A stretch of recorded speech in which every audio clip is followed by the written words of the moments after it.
Yo, what is up, YouTube? So, anyways, I had horrible luck earlier live streaming from my computer. I was trying to do a studio time video, but long story short, my connection just fucking sucks, and it was kind of working fine, and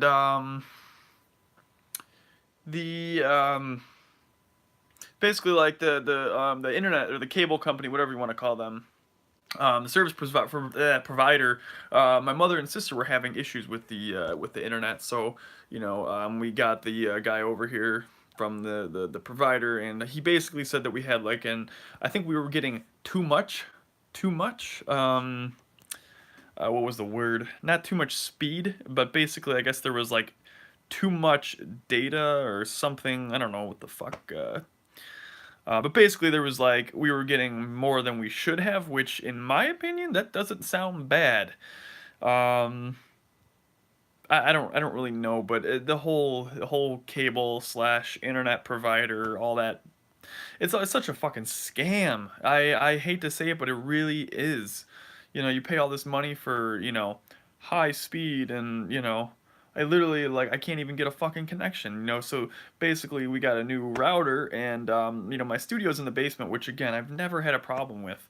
But now all of a sudden, we got this new fucking, uh, fucking router modem, whatever you call it, and all of a sudden now it's not fucking working. So, um, I got to kind of figure that out, and it sucks because, like I said, my studio's in the basement, and our router is on the second floor of a house. So I'm basically 3 floors down, or not three, but if you count, there's 2 floors above me basically, and yeah, so it's directly above me, which you would think would be fine, but obviously something's fucky.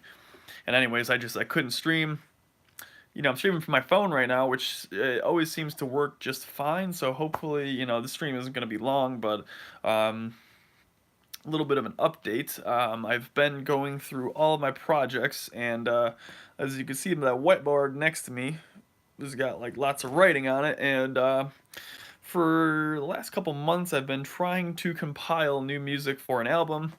But the game, the vicious circle that I'm stuck in, is basically creating a track, finishing the track, putting the track aside for 2 days, creating another new track, listening to the old track, liking the new track better, pushing the old track away, putting the new track away for 2 days, starting another new track, listening to that old track, realizing that the new one's better, so then I push the other one away, add the new one to the lineup, and that cycle has been literally repeating for the last like 2 years.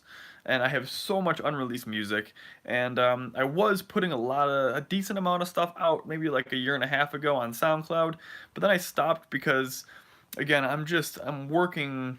I want to create just the most amazing fucking music that I possibly can, and I'm not gonna fucking stop until I'm satisfied, or I'm not gonna release it until I'm satisfied, which probably will be never. And there comes a time where you just have to release something, and that time is now. And I got a ton of fucking bangers that I'm ready to release. But the thing is, I only want to put 5 of them, possibly 5 of them together on an album. I was gonna do more, but it's just gonna be maybe 5 songs. And I got a lot of dubstep, but I also have a lot of bass house too, which is the track I'm about to show you. Um, Totally forgot about this one. Again, it's just shit is fucking killing me. I literally have made so many tracks that I have forgot about, and I was going through my Instagram today, which, by the way, if you guys haven't done so yet, make sure you go follow me on Instagram, Broken Ocean Official. I post on there pretty frequently, usually just little snippets of new shit I'm working on. Um, so yeah, make sure you do that. But anyways, yeah, I was going through all my stuff on there, and I realized that there was a lot of fucking little previews, and I'm like, shit, what song is that? Fucking go on my computer, and it's lost in the fucking mess, and then it's like, oh, I made that like, 5 months ago, and I forgot about it.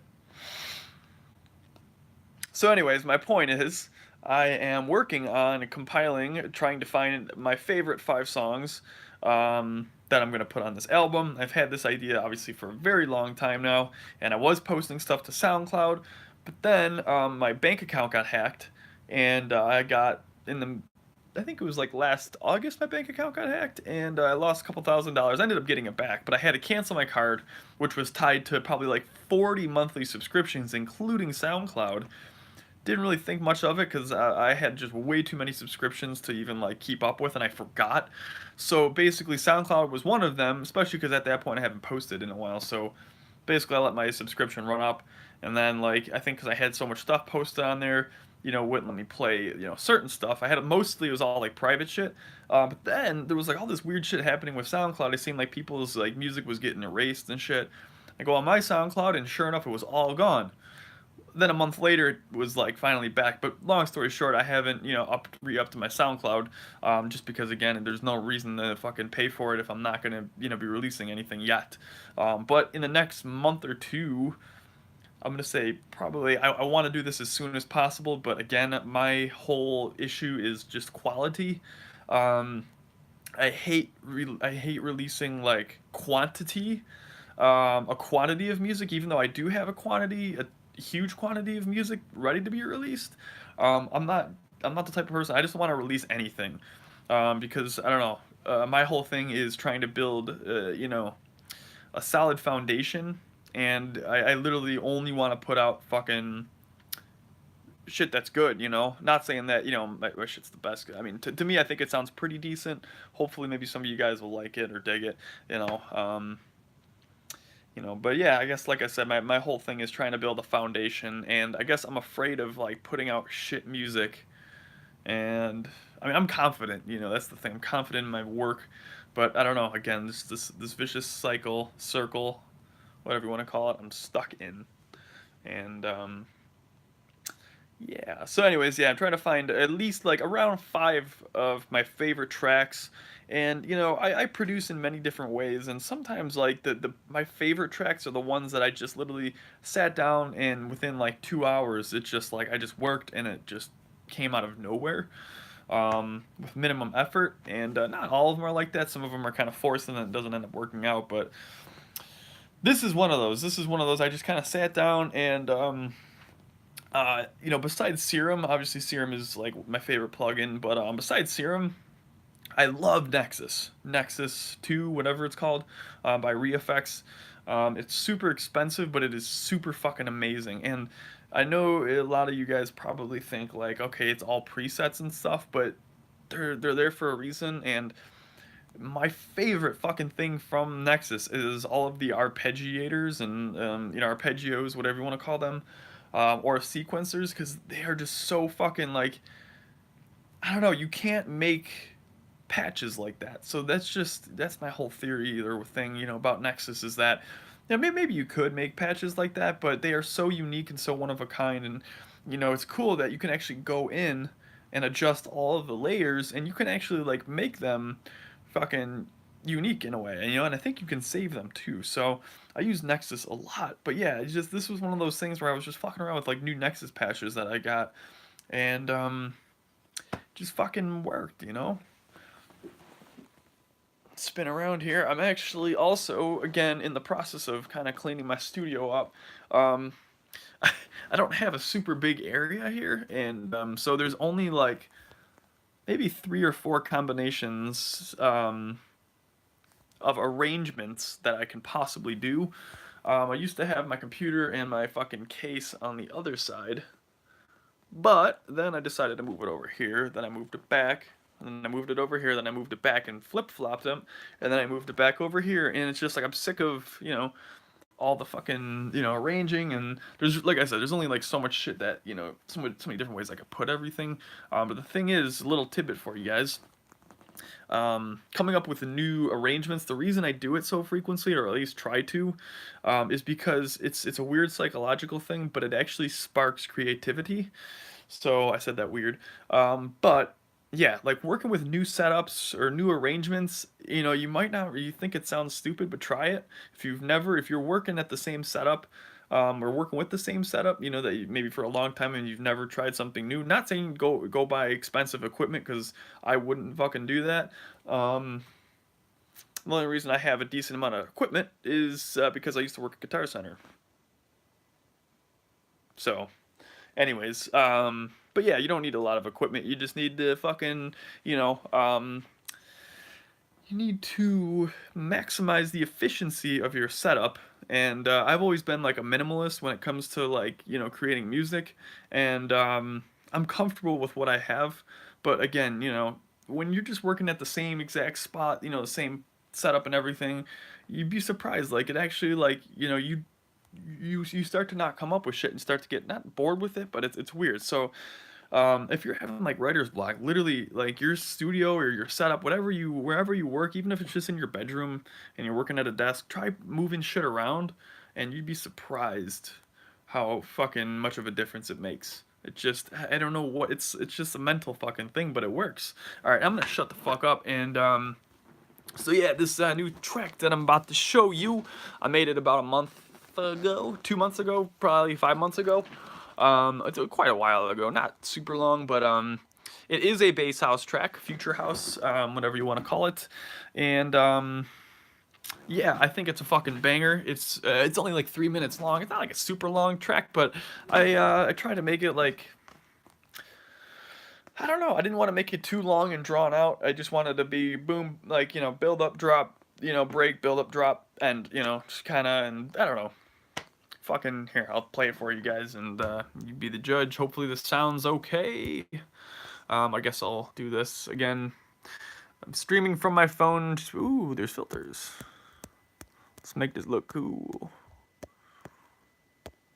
You guys want some bubbles? Babble. Documentary. Oh, now that's cool. Not gonna lie, that's pretty cool.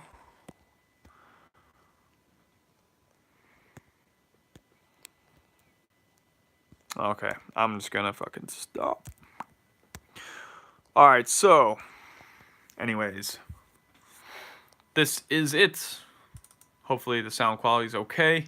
Usually it is on my phone, so yeah, a little preview for you guys. I'll play the whole thing. Like I said, it's only 3 minutes long. So yeah, this is something I might, I'm anxious to release this one, but I'm probably just gonna wait till the, you know, I compile everything. So yeah, here it is.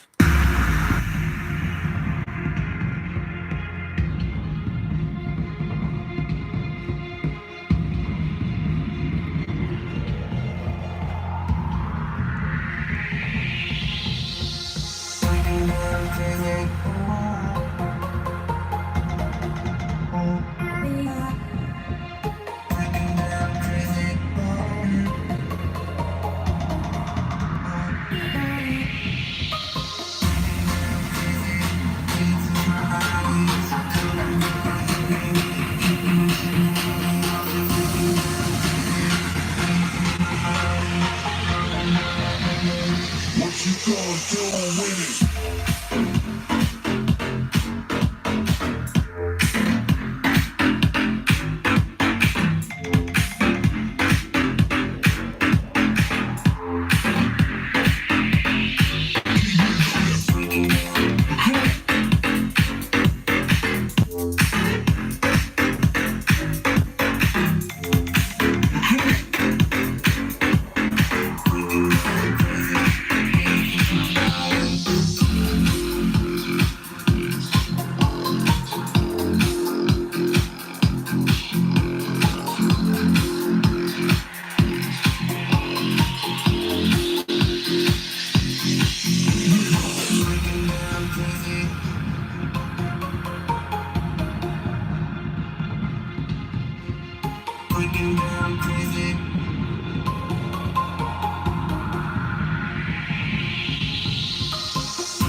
Yeah, so that is it.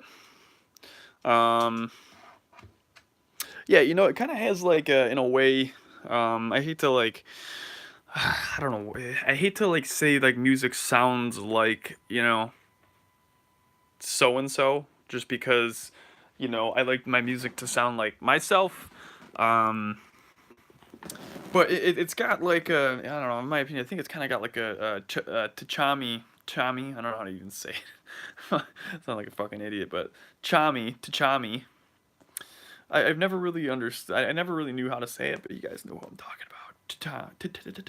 Tachami, um, or maybe it's just Chami. Maybe the T style. I really don't know. I'm a big fan though, kind of like. I mean, I do love his music, um, but yeah, I think it kind of sounds like him a little bit. But again, I hate saying that music sounds like, but it's kind of got those vibes. I guess that's.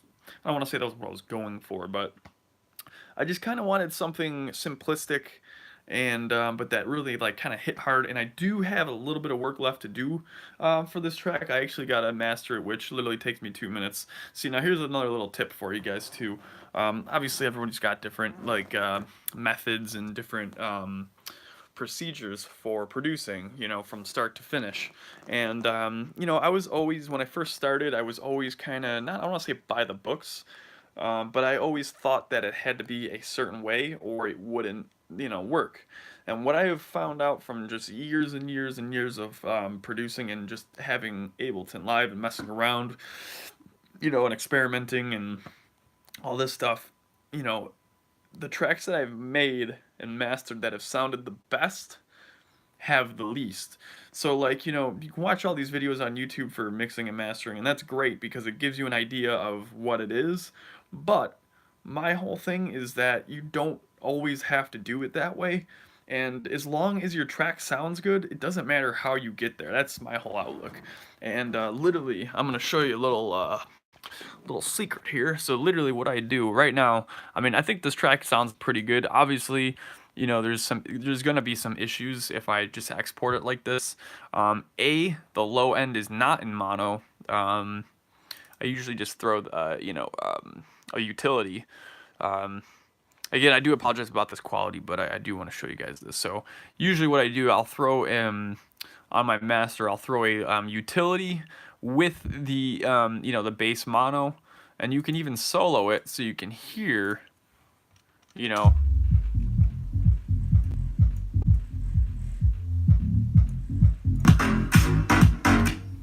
And essentially what that does, obviously you want all of your low end mono, because if you don't, you'll have phasing issues, and there's some other issues that occur. But yeah, especially, I mean, it's mainly gonna, you're gonna notice an effect, when you're playing on like club speakers or like PA speakers. But essentially, you do want all of your low end mono. Where you want to make it mono, I guess that's, it all depends on the track.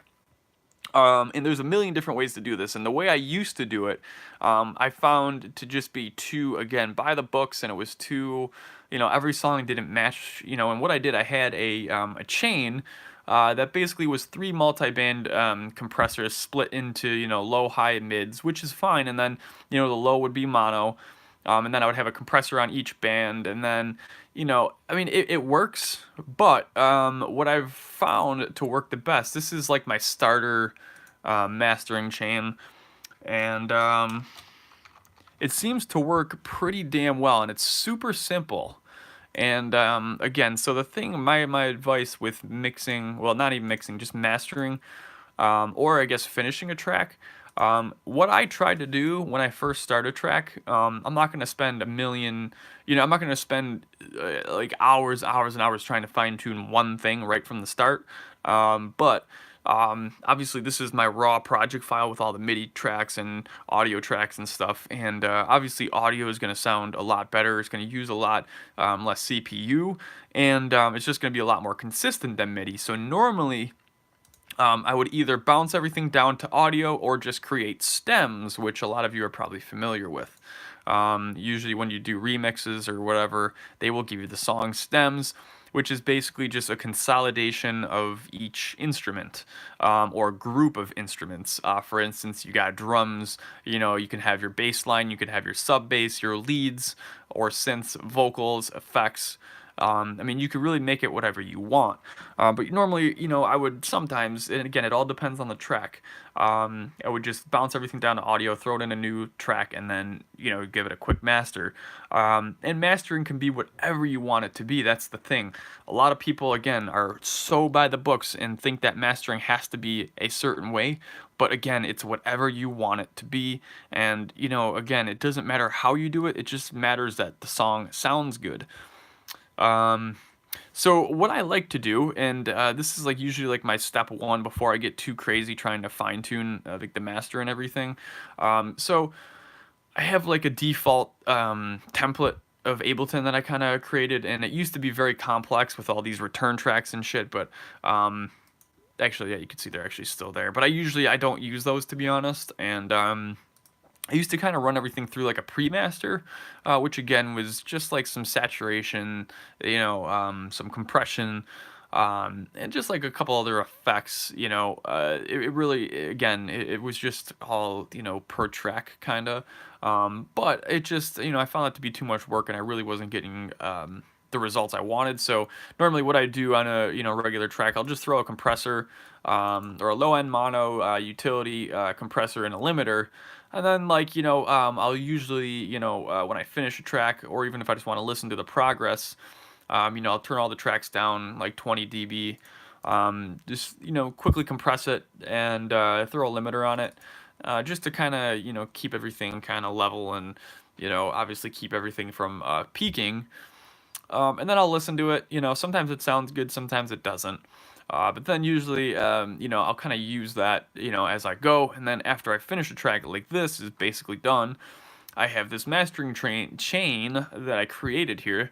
And literally all it is just a bunch of EQs, a compressor, some OTT, a little bit of distortion, tube distortion, and yeah, and just the limiter at the end. And these two EQs, I'm not going to go through like everything, but you can see here this is on side mode, and these really don't do much other than kind of cleaning up some, artifacts, some ancient artifacts. I said ancient, some unwanted artifacts. Like from the side here, you can see that if you let me play this part for you. You probably cannot even hear that, but it's just like a very, very, very subtle, like, not a humming, but, well, that was loud. It's like a very subtle kind of, I don't want to say humming, but basically it's just like some low end, lingering artifacts that it just kind of cleans up the low end, a little bit. Same thing with the second one right here. Again, it's just kind of like a low cut.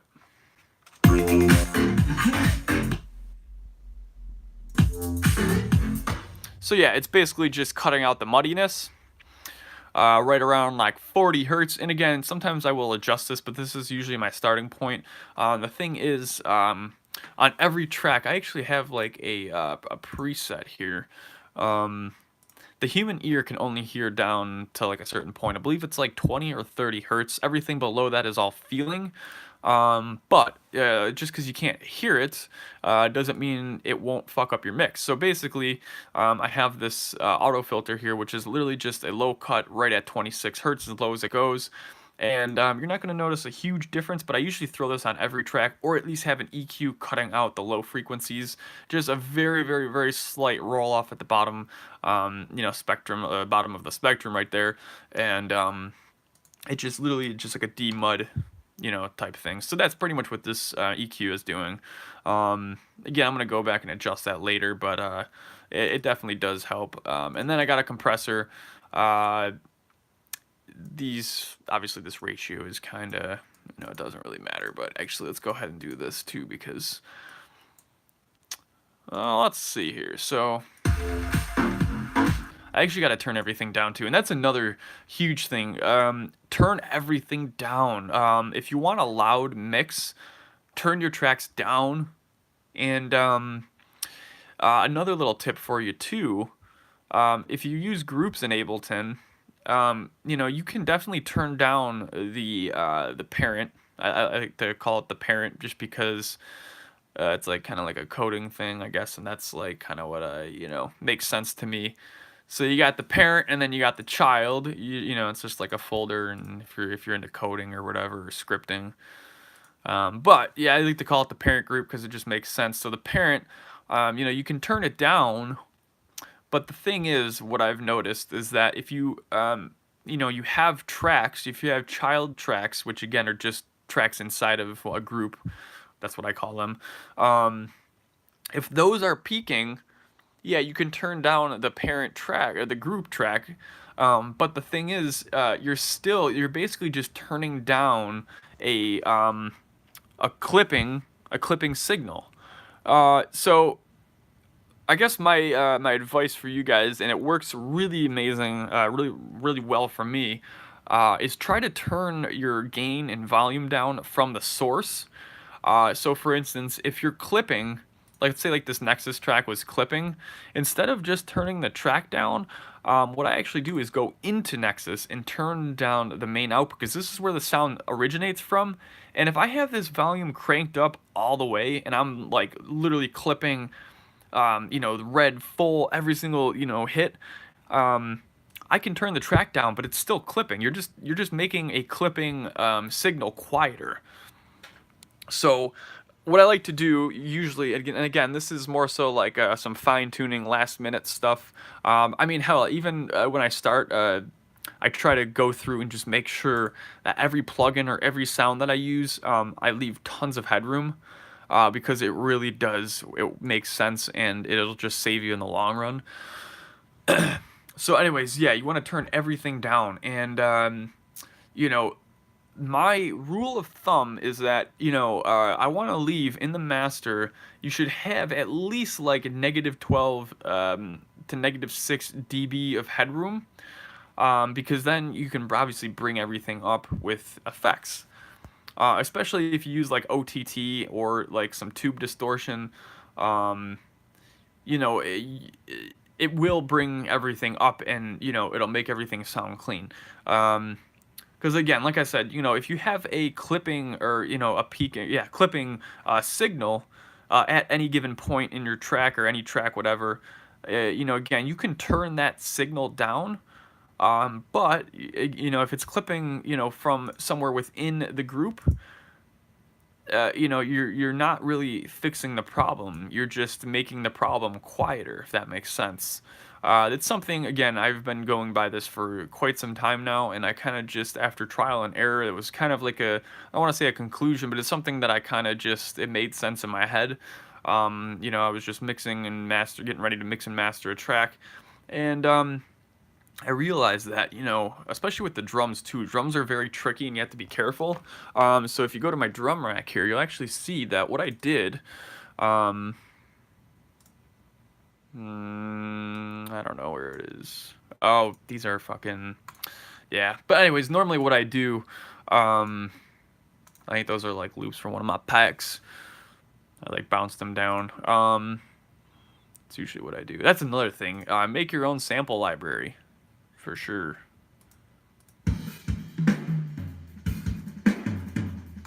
All right. So, anyways, off topic. So yeah, just turn everything down at the source, and with my drum samples, when I drag it into drum rack, it'll by default turn it down negative 12 dB. But that is super inaccurate, and it's not like what am I trying to get at? Like it's taking away from the original sample. So what I normally do is drag in a drum rack, and this is like the one that I usually use. I have like so many different presets that I've created, as you can see here. But here's what I do. So I put the volume to 0, which basically makes the clip or the sample extremely loud, but it makes it true to what it should be. And then instead of just turning down the level, you can actually adjust the gain over here, which, as you can see, makes the sample a lot smaller, which obviously just means that it's turning down the gain, but you're leaving headroom. That's the way I like to visualize it, is that when the more you turn this down and the more space you have above the sample, the more headroom. That's the way I like to kind of visualize it, because it makes sense. So yeah,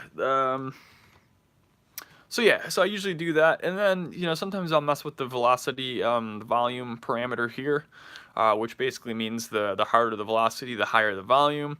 I usually turn that down because although I do like like a more natural feel, I don't like it, the drums especially to sound super electronic and the same every single time.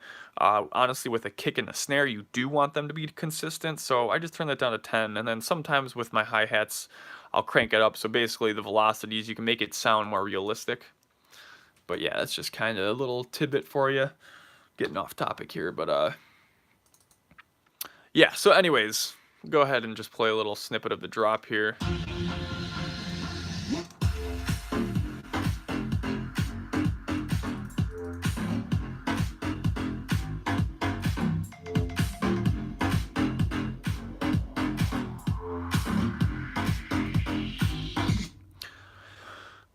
And here's another thing too. A lot of people go crazy with compression, and compression can help you, but it can also hurt you. And as far as side chaining goes, I don't actually use any compression anymore. I use LFO Tool, which I would highly recommend. It's literally just volume automation, and you can trigger it with a MIDI clip. So what I do, I have usually I'll have like my kick. I'll just basically duplicate my drum rack MIDI clips and then just delete everything except for the kick, and then I'll route it to LFO Tool. So basically every time that MIDI note triggers, it'll trigger the LFO Tool. But obviously, since this track is, it's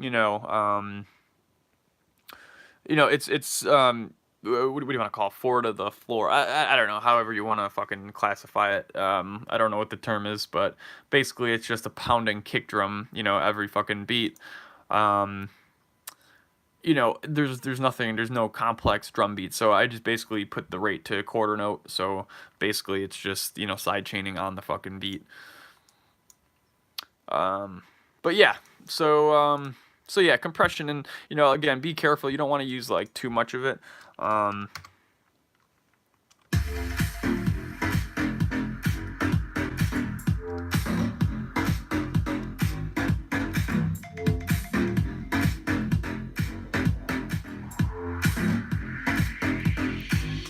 what I like to do also is play with the threshold. You will hear while you're playing, play like a part of your track with a lot of different elements.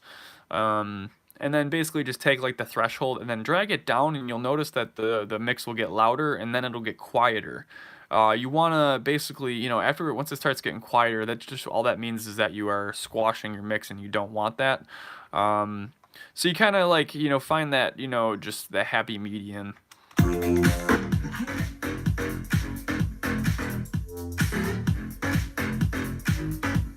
And you can obviously also like look at the peaks and shit. I'm not gonna get into that right now. But yeah, so like I usually just do that, and then again I just always keep an eye on the master. So right now,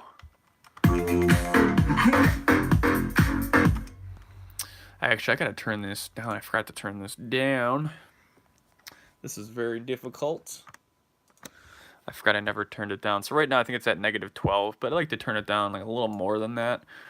Just because, again, you can always bring it up. My phone's dying, so I'm only going to stream for a couple more minutes. But, damn, that really kills my phone. I didn't realize that.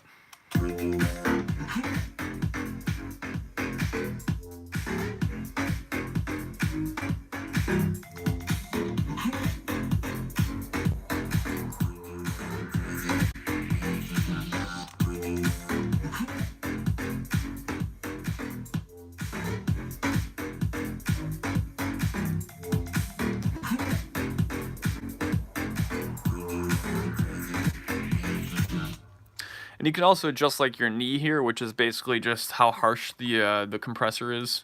I usually don't mess with it too much, but yeah. So yeah, I got compressor, then I got some OTT. I usually use anywhere between like 30 and 70%. It all depends on the track.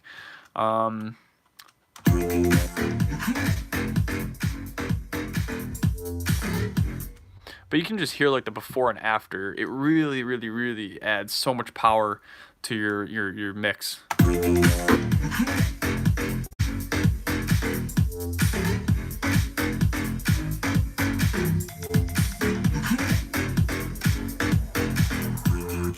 See, and the cool thing I like about OTT is that, obviously it's a multi-band compressor. You can adjust the different, frequency bands, which really allows you to kind of fine-tune your mix. I prefer to use like OTT to adjust the frequencies versus like an EQ. EQs are great. Obviously, you can use an EQ, but I think an OTT works better because it just at least for like really trying to fine tune your sound. I mean, you can use an EQ obviously, but to like just adjust the overall, the overall low, mid, high frequency, whatever you want to say. OTT works great because obviously it's a compressor too. And I just kind of make it sound good. Basically, there's no magic settings. There's no magic way to use it. You just literally, I drag in the the OTT just from Ableton, whatever, and then just adjust it till it sounds good.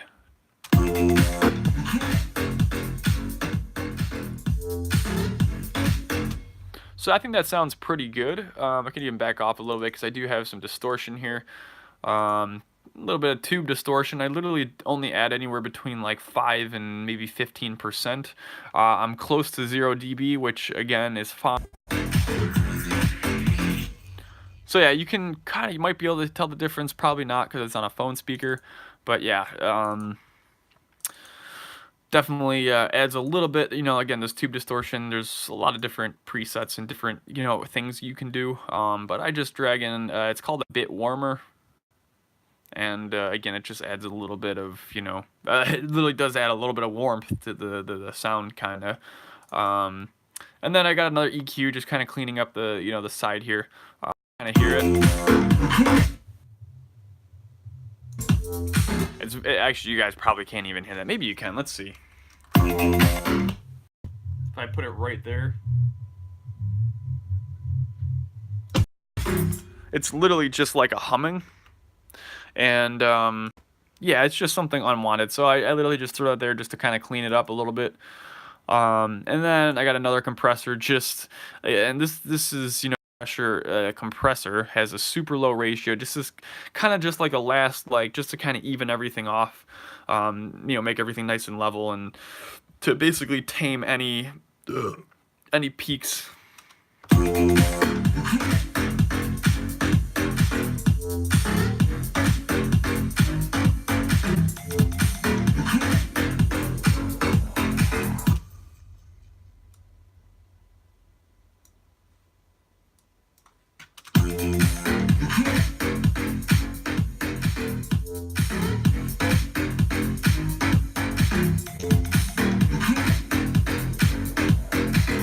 See, so now you can see that I am currently just about peaking.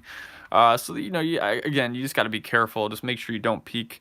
Obviously, I have a limiter over here to kind of, keep everything obviously from peaking. And then, this is where you are gonna turn up any lost gain. So like I said, you keep everything super low. Honestly, I would probably even turn this down to like -24. Actually, I'm gonna do that just because around -24. And yeah, I'm just gonna readjust everything here. Just this first compressor, because obviously it's gonna be a little off.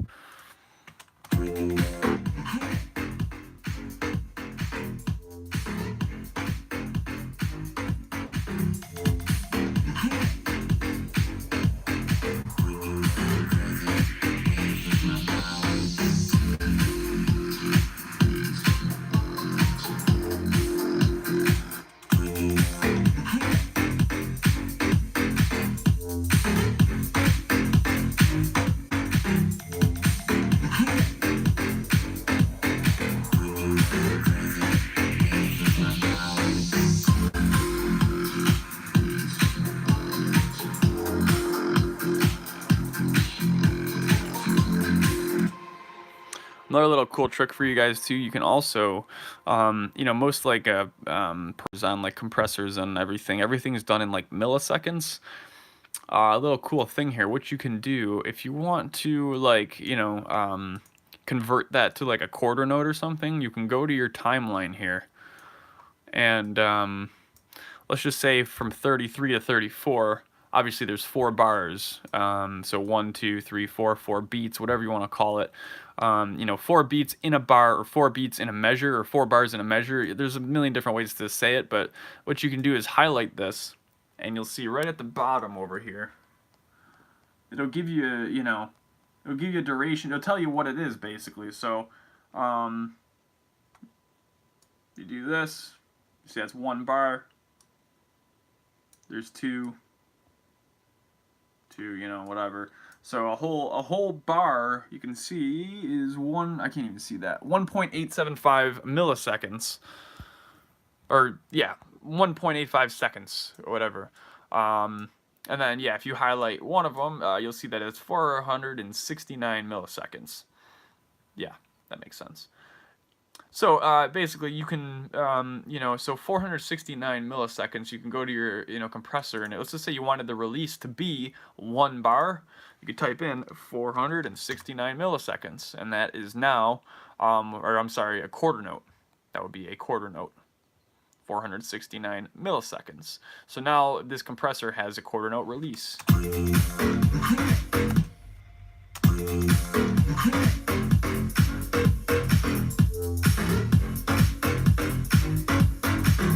You could do the same thing, obviously, for like the, attack, and you could do this for anything, for delay, really, anything. But I want this to be just a little bit less, and if I wanted to get, let's say, like an eighth note, you can literally just zoom in here, highlight this eighth note, and then so we know an eighth note is 234 milliseconds. So you can do 234.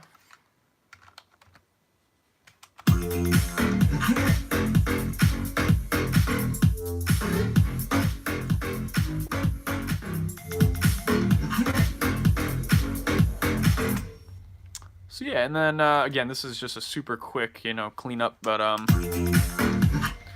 without the limiter gain, we are at about -1.5 dB.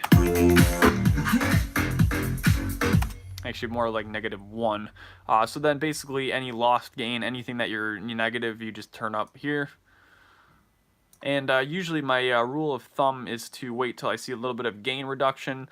Don't ever go above -6, because then it'll just start to sound really, muddy. But you want to keep it basically below -6.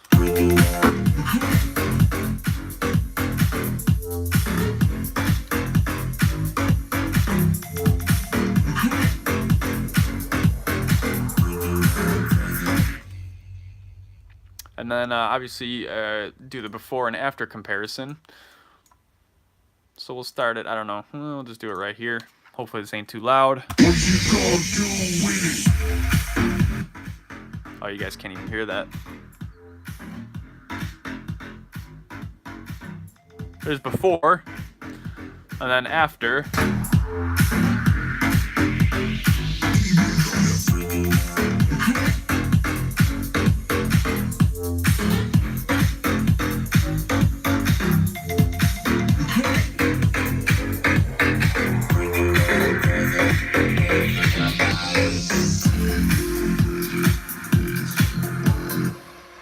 And then you can see for the most part, all my tracks, like the gains, are pretty good. It maybe seemed like 1 of 2 of them was peaking, in the child track, whatever you want to call it. Really, I don't know a better name for it, but yeah, basically, within the group, there was a couple tracks that were, it looked like they may have been peaking, but it seems like they're tamed for the most part. So, obviously I have to go back later and kind of fix it up a little bit, but that is the gist of it. And then yeah, what I do also, like I said, I will I guess it really doesn't matter where you put this, but you want to make sure, like I said, the low end is mono.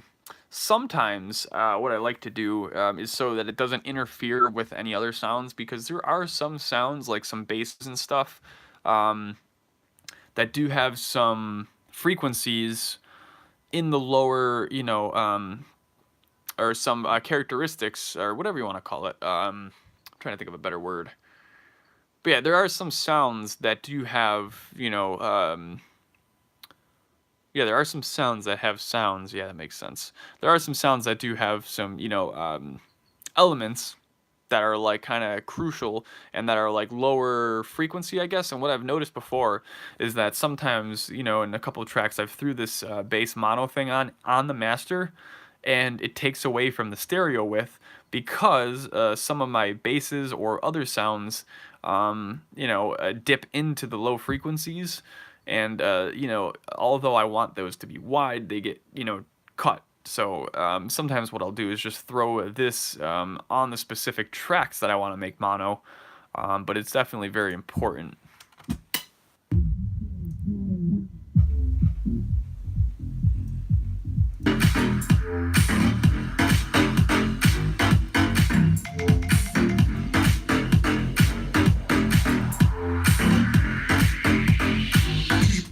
Yeah, you can kind of tell that it's kind of cutting into some of those basses, but what you gonna do with it?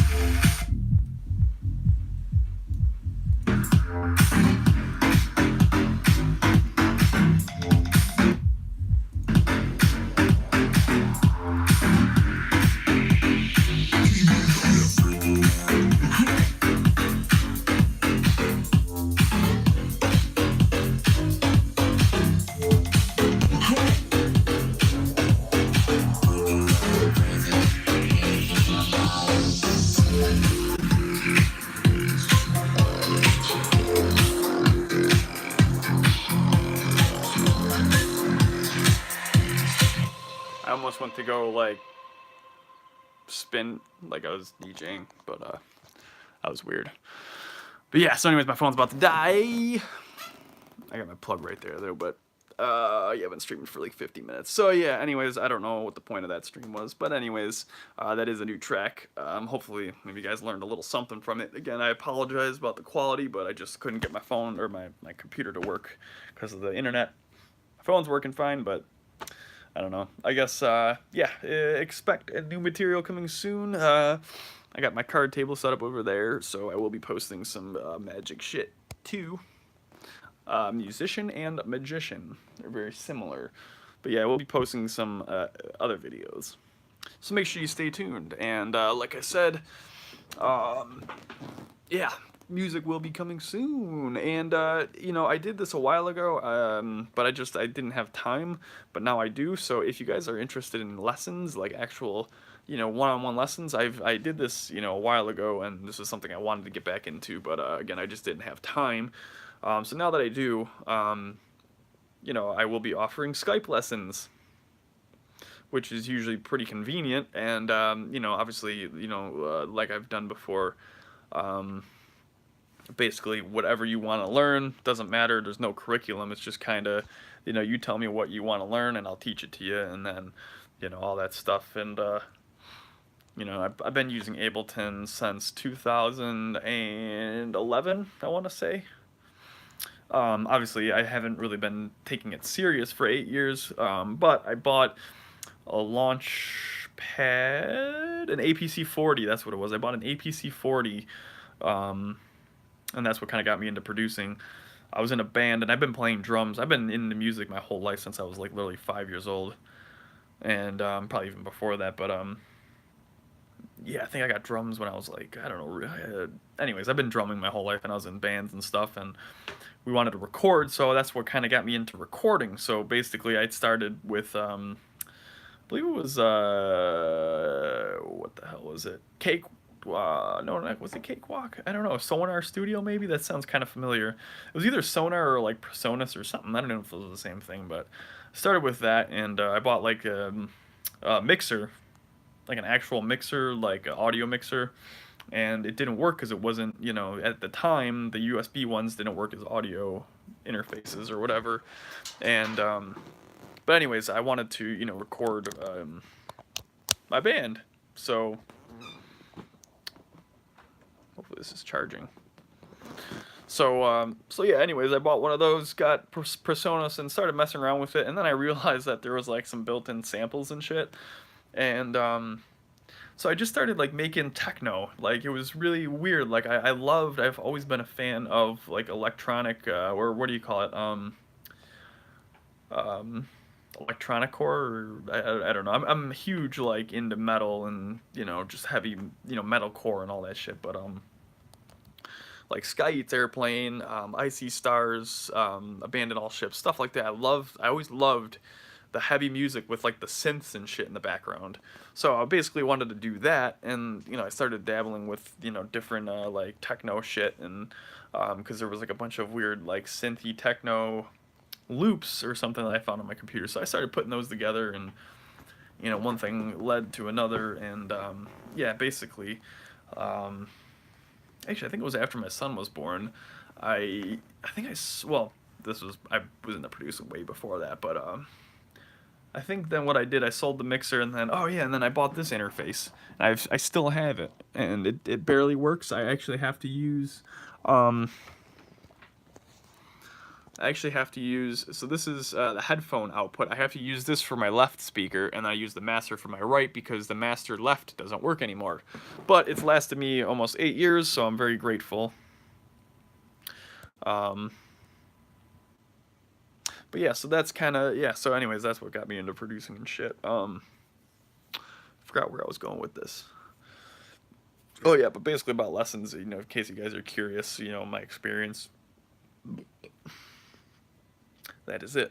Yeah, so like I said, I bought Ableton like 8 years ago because I wanted to start getting into make my own music and shit, other than obviously like drumming and whatnot. And I think someone told me that an interface would work better for recording or something, so I got that. Oh yeah, I got the interface and it came with Presonus, or I don't know, something. But then I bought an APC40, I bought a Machine Micro, all that shit, started messing with it, and again, I didn't really take it serious, but I started making a bunch of just random shit with loops and stuff, and again, one thing led to another, and now, again, here we are, 8 years later. But yeah, so trying to kind of build this foundation up here. So if you guys are curious about anything, have any questions or whatever, or like I said, are interested in lessons or whatever, Skype lessons, anything, let me know. And yeah, I'll be posting some more stuff. So I will see you guys next time. Peace. Oh, and if you have any